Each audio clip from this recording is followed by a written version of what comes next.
আসসালামু আলাইকুম এভরিওয়ান। গত ভিডিওতে আমরা দেখিয়েছিলাম যে আমরা চলে যাচ্ছি আমাদের বাড়ির সামনে আমরা প্রায় ৩ বিঘার মতো জমি করেছি ওইটাতে। আজকে আমরা চলে যাইতেছি যে আমাদের ওখানে আমাদের প্রায় ১ বিঘার মতো জমি আছে। ওই জমিটাতে আমরা ৬ দিন আগে ওটা রোপণ করেছিলাম।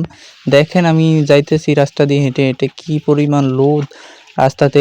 ওইদিকে দেখেন যে আমার কয়জন এলাকার বড় ভাইরা ধান রোপণ করতেছে ওই যে ওখানে। এখানে আমরা এদিক দিয়ে হেঁটে, হেঁটে চলে যাব। আমরা কিন্তু ক্ষেতের খুবই কাছাকাছি আছি।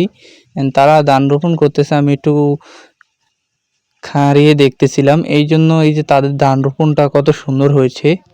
তাদের ধান রোপণটা অনেক সুন্দর হয়েছে। কোলাইসের জমি এইজন্য একটু পাতলা রইছে। লোদে দিয়ে ভাই আমার পা পুরা ধরে রাখে। আমরা কিন্তু আমাদের ক্ষেতের কাছাকাছি চলে আসি। এই যে দেখেন এদিক দিয়া যাওয়া কিন্তু খুবই মুশকিল হয়ে যাইতেছে। এদিক দিয়ে কিন্তু সাপের ভয় আছে। গুইল সাপ আছে। গুইল সাপ দেখলে ভাই এটা এত বড় এখানে একটা গুইল সাপ থাকে, এটা দেখলে আমার মাথায় ঘুরে যায়। এখান থেকে ভাই এই যে দেখেন আমাদের এখানে কিন্তু বোরও রয়েছে। এগুলো কিন্তু আমাদের না, এগুলো হচ্ছে মানুষের, এলাকার মানুষের বোর। এদিক দিয়ে বড় বড় সাপ থাকে, এই জন্য আমি একটু দৌড়ে দৌড়ে যাইতেছি। আমরা কিন্তু আমাদের ক্ষেতের এখানে চলে আসলাম, দেখতেই পাচ্ছেন। অ্যান্ড আমাদের এখানে এই যে এই ক্ষেতটা আমরা করেছিলাম, এই ক্ষেতটাতে আমরা ধান রোপণ করেছিলাম গত ৬ দিন আগে, সেটা তো আমি একটু আগে বলেইছিলাম। ওইদিকে দেখেন বক উঠে যাইতেছে, আমি আসছিলাম এখানে, বকটাকে অনেক সুন্দর লাগছে, একটু ভিডিও করলাম বকটার।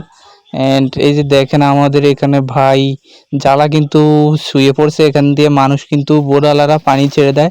এটা হচ্ছে কোলাইসার ক্ষেত। আমরা কিন্তু এখানে আরেকটা ক্ষেত আছে আমাদের, এটার ভিডিও আমরা আগে অনেকবার করেছিলাম। সেটা হচ্ছে শুকনার সময় করেছিলাম। আপনাদেরকে নিশ্চয়ই দেখে নেবেন আমার পেজ থেকে, আমার পেজে কেন আমি আমার কমেন্ট বক্সে লিঙ্ক দিয়ে দেবো। এই যে দেখেন এখানে কিন্তু আমরা জ্বালা ফালিয়েছিলাম। জ্বালা জমিটা রোপণ করতে হবে, এটা কিন্তু আমি এখন আর রোপণ করবো না, আমার বাবা এখানে রোপণ করবে। দেখতেই পাচ্ছেন যে এই যে এখানে আমরা আগে অনেকবার ভিডিও করেছিলাম, যে নতুন কি আর দেখাবো। ওই যে পাশে কিন্তু আছে ঘাস টাস, তার সাথে আছে এই যে কলা গাছ আছে, ঘাস আছে প্রচুর পরিমাণ। এখানে পাশে বোরও রয়েছে মানুষের, পাশে কিছু বাগানও রয়েছে, এই পাশে কিন্তু বাগানও রয়েছে। আজকের ভিডিও এই পর্যন্ত ছিল। সবাই ভালো থাকবেন, সুস্থ থাকবেন। আল্লাহ হাফেজ, আসসালামু আলাইকুম।